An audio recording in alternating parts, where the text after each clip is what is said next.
I thought that architecture is not a permanent art, something that's completed and fixed, but rather something that grows towards future and expanded upon, renovated, and developed.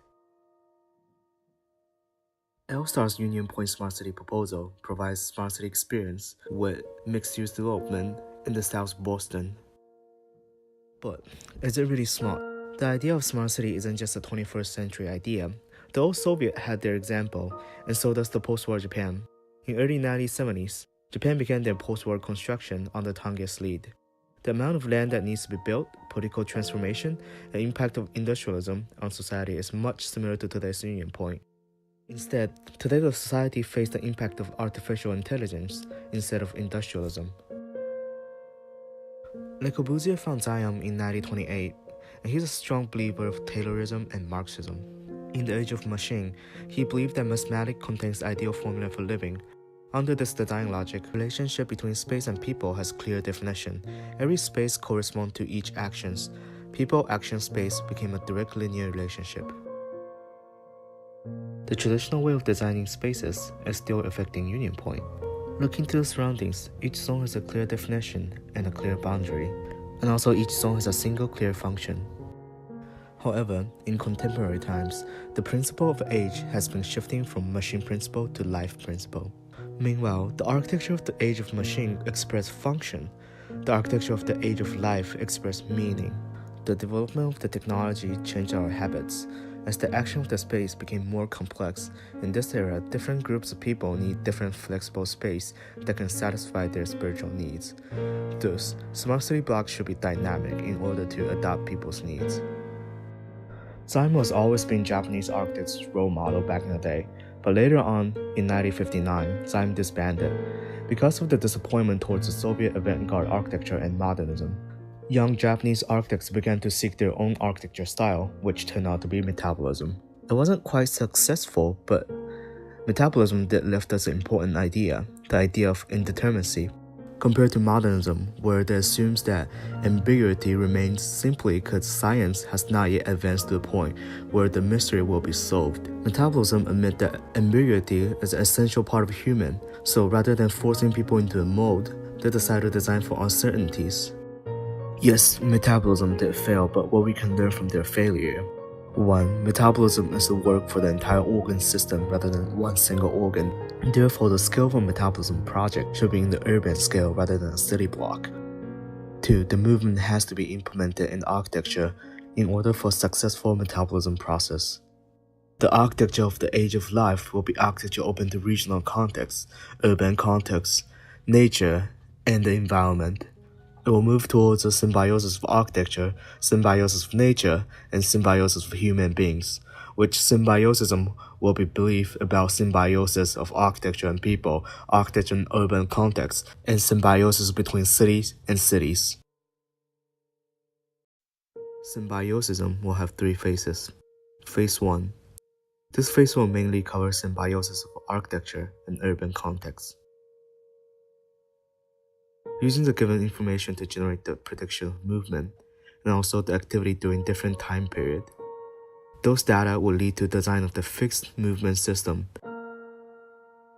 As the time shown, during different time of the day, the usage of the city block can be significantly different. Then we transform those data on the timesheet and divide them up into 4 major sections. From 8 to 10, from 10 to 2, from 2 to 6, and from 6 to 12. Then the building under each time section will address the specific urban and architectural need during those hours. From the previous mapping, I found the most needed program in Union Point on Phase 1 will be Office, Learning Center, and Technology Exhibition Room. Then breaking down each programs into all the action that occur in the program. Then place them on the horizontal axis of the noise the action makes and vertical axis of the privacy requires. Then we will put similar actions into one category, and then the idea of ambiguous space will born from the overlapped actions. Then we put color onto those categories, and the darker the action is, the more there will be onto the moving unit. Doing this gives me the opportunity to generate new type of program apart from the old traditional space making logic, and those will be the program that will be ready for the next era.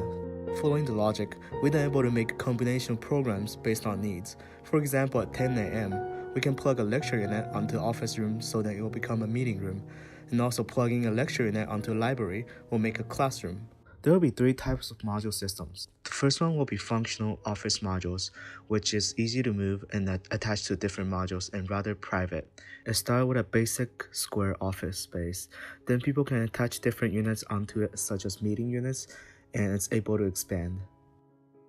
And the second one will be a functional education unit. Those units include laboratory, reading room, and lecture room. And those are the units that are able to attach onto the train and move around the city. They are semi-public based on the location of the structure it's placed at, and those units can act as circulation spaces as well.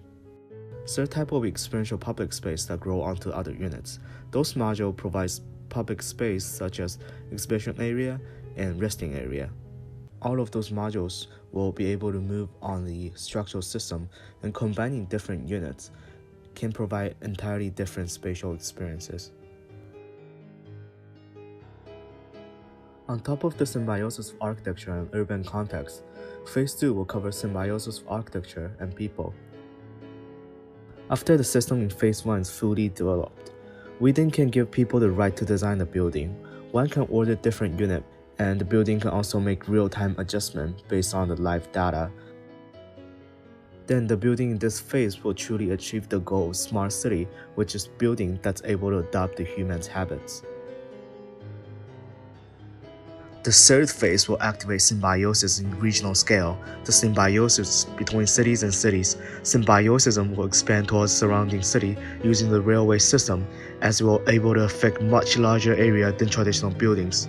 An exchange of the unit can occur between those symbiosis buildings in different cities. The smart city next age is moving towards the smart city that can adapt, learn, and grow. They adopt the human activity, learn from human habits, and grow based on existing need and vanish when their needs are gone.